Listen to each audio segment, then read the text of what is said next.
If you're looking to buy a small luxury SUV, but you don't want to spend a lot of money, you may want to watch this video because Buick just introduced what could possibly be the best, smallest luxury SUV in the market. And today, I'm going to show you why. Let's roll!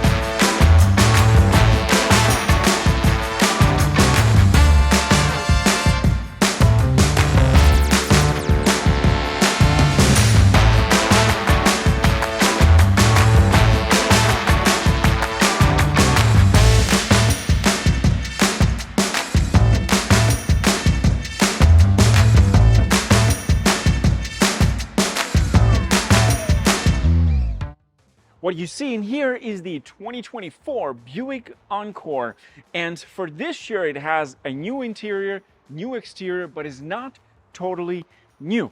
The next thing you need to know is that the biggest competitors to this model, from some journalists, it's supposed to be the Subaru Crosstrek or the Kia Niro. In my books, I think this competes perfectly with the Mazda CX-30 because they're almost within the same design aspect, and at the same time, even the pricing is very close. So if you are in the market for the Mazda CX-30, you really want to watch this video because we're going to talk about how these two compare. The Encore, it is the first Buick to receive this major update on the outside. It's the new language design from Buick, which is called the Wildcat. So for example, let's start with the front end. We have the thin daylight running lights, which also operate as a turning signal. And then in the center, we have the tricolor badge, which is now new for the 2024 Buick Encore. Moving on to the bottom, we have that chrome finish around the grille. And there's this two-tone color grille, which is a bit of gray, gunmetal, and silver at the same time, especially around where the front camera is located. The bottom part, we have a blacked out area. There is less chrome finish around the lip.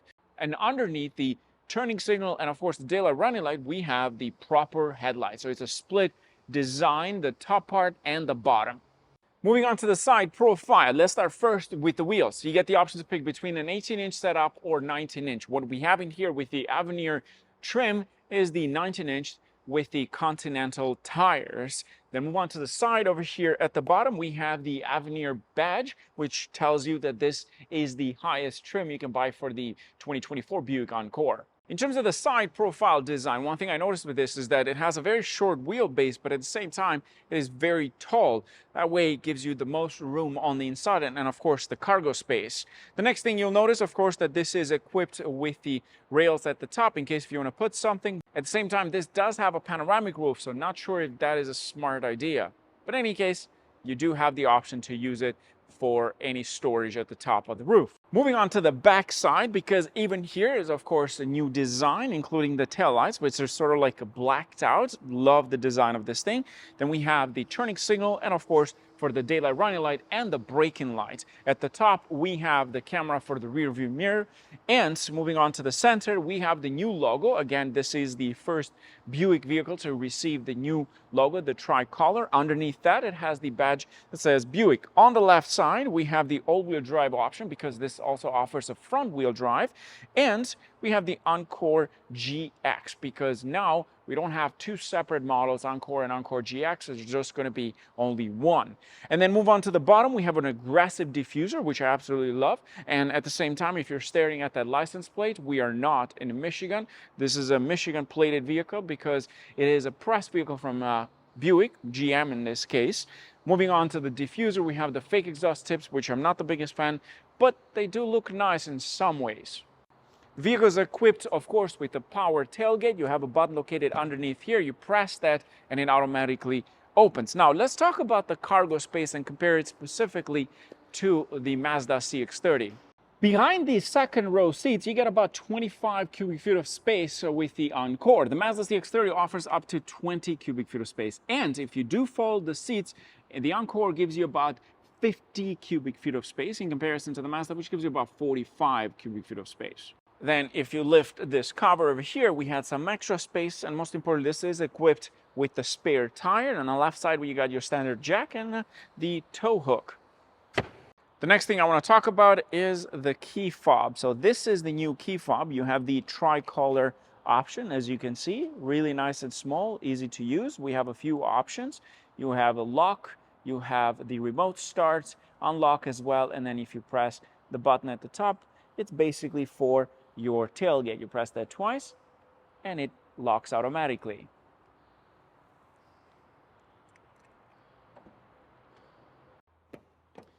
Vehicle is equipped with keyless entry for front and back side. And if you get into the second row and you need more space, what you can do, pull the levers at the top, you fold the seats in the front, and the same thing for the seat on the side. So you get the option for 60/40. So both on the right side and a single one on this side. And in terms of space, I'm going to sit in 6'2". And the first thing you notice, how much space you get in here. In fact, I feel more comfortable here than the Mazda CX-30, which has been a while since I reviewed it. Here's what you get in terms of tech features. First of all, there's a USB-C port and a USB port at the end. There's nothing else crazy in here, but one thing I did notice is that over onto the side, the seat on the passenger side has a different design in comparison to the driver's side. And the reason is very simple, because the top side is where the little pouch is, and then at the bottom is the plastic side. But the reason they've done that is that they give more space for the driver if he needs to pull a little bit back. So that way you maximize the cargo space overall. There's a beautiful panoramic roof all the way across. And in terms of space overall, it's nice and comfortable. I have lots of space in terms of the head side. And in the center, we have the standard armrest with 2 cup holders. Nice and comfortable. I wouldn't mind being a passenger in the back of this thing because it's quite spacious on the inside. The perfect way to describe it, small on the outside, big on the inside.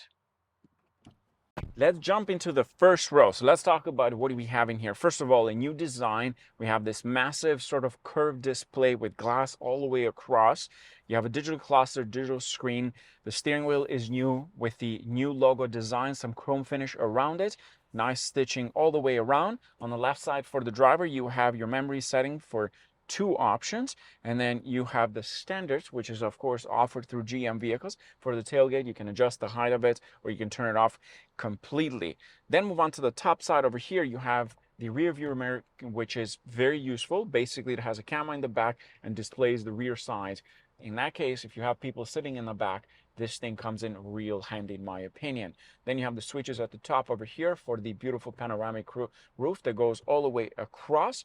The screen is very sharp. I love the quality overall. For the software, the screen is definitely a lot better than what you find in the Mazda. Even the design inside this thing, it's still quite impressive. I think they've done a great job with the layout. Minus a little thing that I could complain is the buttons located right in front of the actual gear knob, which it's not the easiest one to see. Especially I was trying to find the lane assist and it was a bit hard to get to figure out where it was. But I do love the fact that we got a standard shift knob with the manual gears on the side if you want to go into manual transmission. But this one, it's a proper shift knob, nothing crazy, no little buttons or stupid switches going back and forth or a piano style, just the standard old-fashioned gear knob. Love that. Behind it, we have the power handbrake. In terms of the tech features, we got heated seats in here. With this package, we don't have ventilated seats, unfortunately. And you get a dual climate zone. At the same time, this has a wireless charging pad, which is easy to use. Then move on to the actual compartments and space overall. We have 2 cup holders in the center. There's more space on the side of the door. Then in the center here, we have more space. Lift the armrest and you get the extra space on top of that. Also, this is pretty deep, so you can use this area to store stuff. And then you have this here in case it gets dirty. You can actually take this out. Those little touches. The seats, power seats for both passenger and driver. The seats are finished with this beautiful leather. The padding is nice. It's nice and thick, very comfortable. You're not sitting too high, not too low. And I love the little touches. You have the stitches at the top that says Avenir, like the embroidery. On the headrest, I like that. It gives it a bit more premium feel when you jump inside. Overall, the design is very welcoming. things are easy to find, especially the steering wheel. You still have buttons, and then behind the steering wheel there's more buttons for your volume and seeker, the standard thing. This does not have a heads-up display, but then when you look at the price you understand why.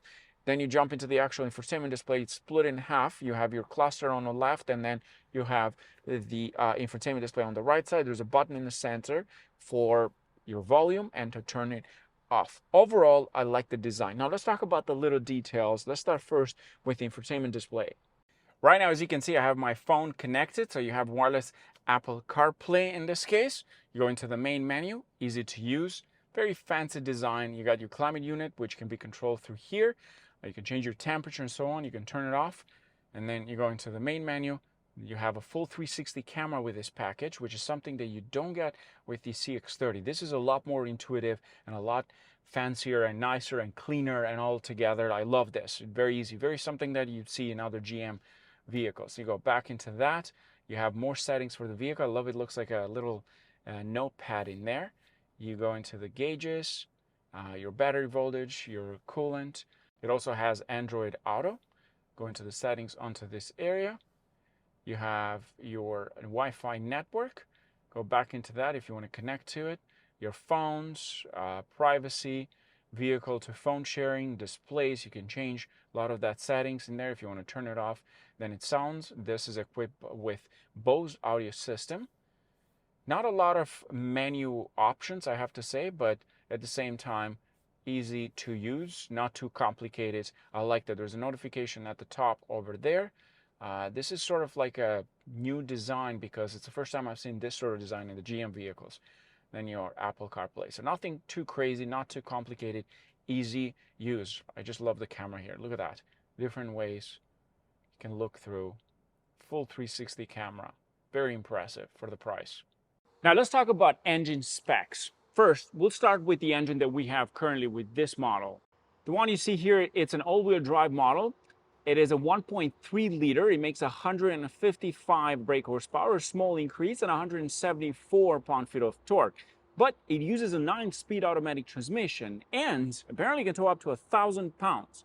The next one is the Encore GX ST, which continues to be a choice of turbocharged 3-cylinder engine. It is a front-wheel drive with a 1.2 liter unit that makes about 137 brake horsepower and 162 pound-feet of torque. But it does use a CVT. In case if you don't like the CVT, you can go for the 1.3 liter with a 9-speed automatic transmission, and of course you get a bit more horsepower. Now the next question is, how does this thing drive with this engine? And of course, how much are you going to pay for this? That's what we're going to do next.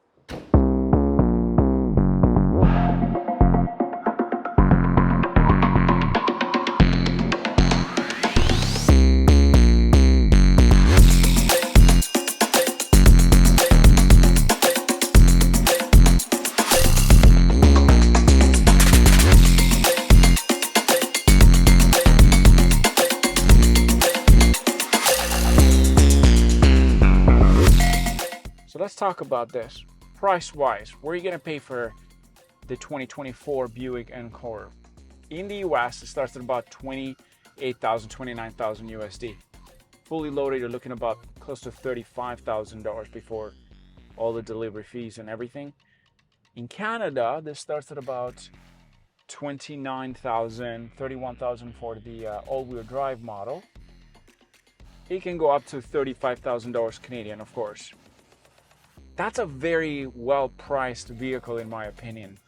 In comparison to other models, it's spacious on the inside, is of course full of tech features. I wish it had ventilated seats for this. It was only heated seats.